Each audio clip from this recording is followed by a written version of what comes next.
नमस्कार दोस्तों, कैसे हैं आप लोग। आशा करते हैं कि अच्छे होंगे आप लोग और आप लोगों का तैयारी जो है वो बहुत ही जोर शोरों से चल रहा होगा। अभी आपको पता है कि रेलवे ग्रुप डी का एग्जाम चल रहा है। इससे पहले और सारी एनटीपीसी के एग्जाम हुई, एएलपी के एग्जाम हुई, टेक्नीशियन के एग्जाम हुई। कुछ लोगों ने अभी एएलपी में, टेक्नीशियन में ज्वाइन भी किया और एनटीपीसी का भी प्रोसेस है, इन प्रोसेस में है। और रेलवे ग्रुप डी का भी एग्जाम चल रहा है, तो इनके बाद भी इनका जो प्रोसेस है वो स्टार्ट कर दिया जाएगा। और इनका जो भर्ती प्रक्रिया है वो निरंतर चलते रहती है रेलवे की। हालांकि पहले तो 4 साल 5 साल में हो रही थी, लेकिन पिछले 1 साल 2 साल से देखा जा रहा है कि आपका जो वैकेंसीज है वो रेगुलर आ रही है, जैसा कि कैलेंडर के हिसाब से बताया गया है। और एग्जाम जो है अपना निर्धारित समय पे हो रहा है, रिजल्ट भी अपने समय पे ही आ रही है। थोड़ा बहुत डिले हो रही है, लेकिन फिर भी ठीक है। अभी जो है वो रेगुलर वैकेंसी आपको देखने को मिल रहा है। आज मैं बात करने वाला हूं आपका जो जिन्होंने रेलवे में सिलेक्शन ले लिया है, चाहे वो किसी भी पोस्ट पे है, ग्रुप डी में, एएलपी में, टेक्नीशियन में, एनटीपीसी में, उनके लिए बहुत ही बड़ी खुशखबरी निकल के आ रही है। रेलवे बोर्ड की तरफ से एक लेटर जारी किया गया है जिसमें कि बताया गया है कि आपका जो रेलवे डिपार्टमेंटल एग्जाम है जीडीसी का, वो जल्द से जल्द कंडक्ट कराया जाए। और जितने भी आपकी वैकेंसीज खाली है उनको रेलवे को बताना है अभी 19 या 20 तारीख के अंदर। उसके बाद जो आपका है वो वैकेंसीज आएगी और उसके बाद आपका एग्जाम का एक डेट दिया जाएगा कि आपका इस डेट में एग्जाम होगा। उसके बाद जो भी अभी जुड़े हुए हैं रेलवे से, उनका एक प्रमोशन का बहुत अच्छा खासा जो है उम्मीदें बढ़ जाएंगी। देखिए, रेलवे में जो है वो डिपार्टमेंटल एग्जाम दो तरह की होती है। एक होती है एलडीसी की और एक होती है जीडीसी की। एलडीसी जो होता है ये लिमिटेड डिपार्टमेंट कॉम्पिटिटिव एग्जामिनेशन होता है, और जीडीसी जो होता है ये जनरल डिपार्टमेंट कॉम्पिटिटिव एग्जामिनेशन होता है। एलडीसी और जीडीसी में देखिए बहुत डिफरेंस नहीं है। पोस्ट अगर कोई भी आती है, मान के चलिए अगर वो स्टेशन मास्टर की है, ट्रेन मैनेजर की है, चाहे वो एलडीसी से हो या जीडीसी से हो, अगर आपका सिलेक्शन उसमें हो जाता है तो आपको सैलरी सेम ही मिलने वाली है। और जो भी काम है ट्रेन मैनेजर का या फिर स्टेशन मास्टर का या फिर और कोई भी पोस्ट, सीसीटीसी का जो भी पोस्ट हो, वर्क आपका सेम ही है, सैलरी आपका सेम ही मिलना है। लेकिन इनका जो चयन का प्रोसेस है ना, वो दोनों का अलग अलग हो जाता है, जीडीसी से और एलडीसी से। देखिए, आमतौर पर देखा गया है कि जो जीडीसी का वैकेंसी है वो ज़्यादा फायदेमंद माना जाता है एलडीसी के वैकेंसी से। एलडीसी के वैकेंसी और जीडीसी के वैकेंसी में डिफरेंस क्या है?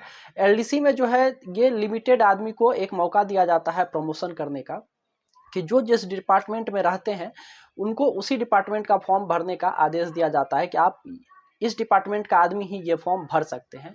और जीडीसी में क्या होता है, अगर आपके पास वो क्वालिफिकेशन है जिस पोस्ट के लिए वैकेंसीज आई है, चाहे आप किसी भी डिपार्टमेंट में हो, तो आप उस डिपार्टमेंट में से दूसरे डिपार्टमेंट में स्विच कर सकते हैं।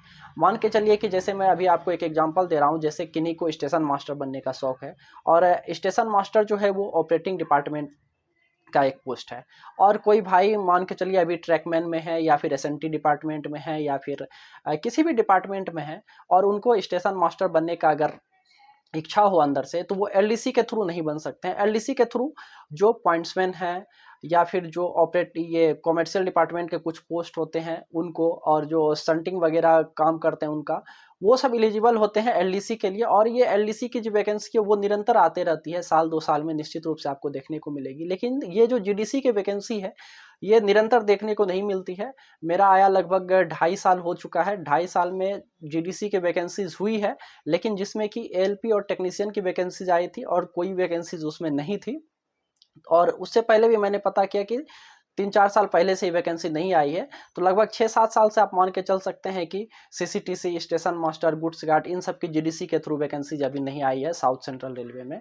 और अगर किन्हीं की इच्छा होती है दूसरे डिपार्टमेंट से, वो दूसरे डिपार्टमेंट में जाना चाहता है, किसी भी डिपार्टमेंट में, मान के चलिए कि अभी मैं ऑपरेटिंग डिपार्टमेंट में हूँ और हमारी इच्छा है कि नहीं मैं अभी जेई ज्वाइन करूं, ट्रैक मशीन का या फिर इंजीनियरिंग का, अगर मेरे पास क्वालिफिकेशन है, अगर मेरे पास डिप्लोमा है, अगर जीडीसी के थ्रू जेई की वैकेंसीज आती है, तो मैं वो फॉर्म फिलअप करके अगर मैं पास करता हूं तो जेई का पोस्ट मुझे मिल सकता है। लेकिन अगर मैं डिपार्टमेंटल बात करूं एलडीसी का, तो एलडीसी के थ्रू मैं जेई कभी नहीं बन सकता। रेलवे में ओपन कैटेगरी से बन सकता हूं, लेकिन एलडीसी के थ्रू मैं नहीं बन सकता हूं। जीडीसी और एलडीसी में यही एक डिफरेंस है। अगर आपके पास क्वालिफिकेशन है और आप किसी भी डिपार्टमेंट से हैं और आप किसी दूसरे डिपार्टमेंट में जाना चाहते हैं, तो आप आसानी से उसमें स्विच कर सकते हैं। सबसे ज़्यादा इसमें फ़ायदा किनको होता है? सबसे ज़्यादा फ़ायदा होता है इसमें जिनके पास भी अभी आईटीआई की डिग्री या फिर डिप्लोमा की डिग्री हो।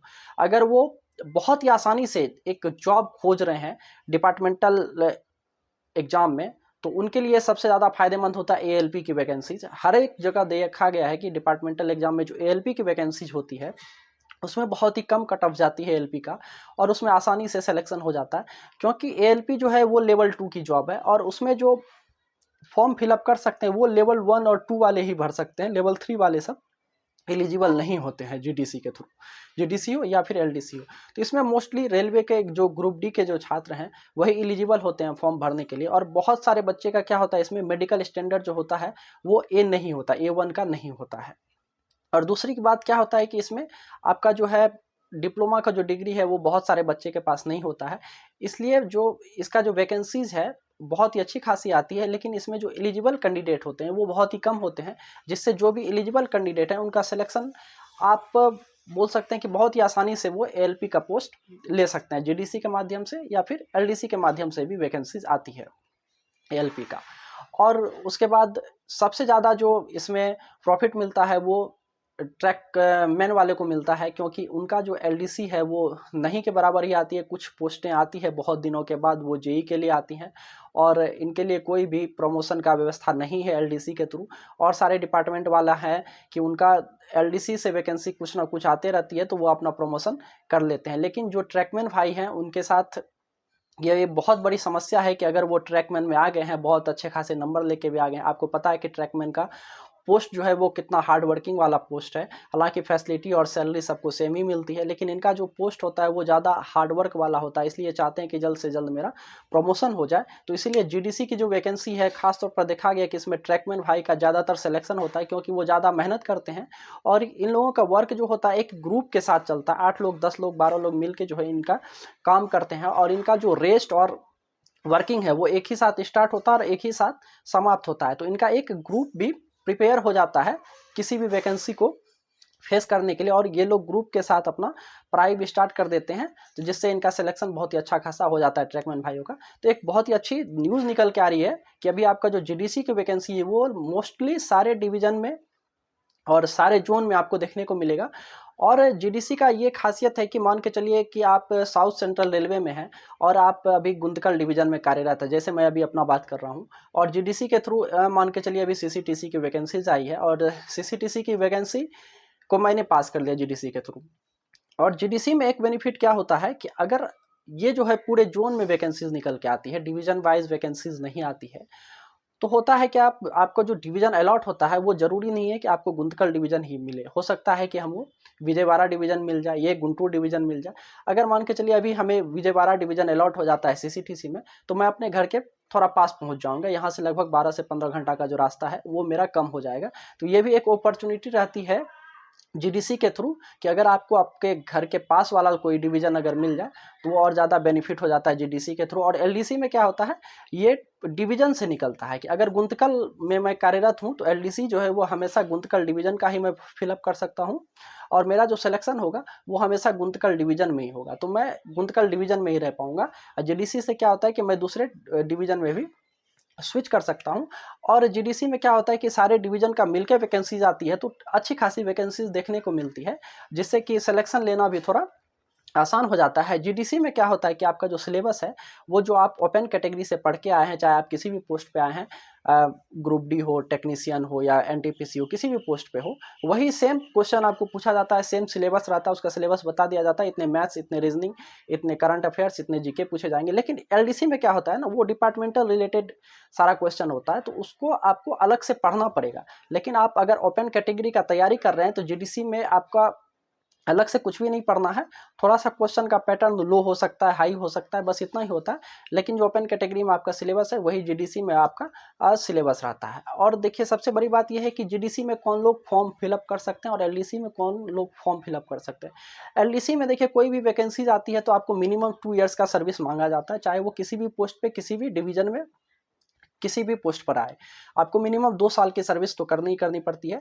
और कहीं कहीं होता है कि 3 साल भी होती है, 5 साल भी होती है, डिवीजन अपने हिसाब से ये डिसाइड करते हैं कि आखिर इस पोस्ट के लिए मैं कितने साल में एलिजिबल कर दूं कैंडिडेट को। और जीडीसी में जो होती है आपकी कोई साल इसमें बॉन्डिंग नहीं रहती है। अगर आपने रेलवे ज्वाइन कर लिया है और आपका पीएफ नंबर आ गया है, और अगर आप एलिजिबल हैं फॉर्म भरने के लिए, अगर आपके पास वो मान के चलिए अभी स्टेशन मास्टर की वैकेंसीज आई है, अगर आपके पास ग्रेजुएशन की डिग्री है, जब वैकेंसीज रिलीज हुई है उससे पहले आपके पास ग्रेजुएशन की डिग्री है, आप एलिजिबल हैं, तो आपके पास सिर्फ पीएफ नंबर होना चाहिए रेलवे का, आपने कितने दिन जॉब करी है इससे कोई मतलब नहीं है, और आप जीडीसी का फॉर्म फिलअप कर सकते हैं।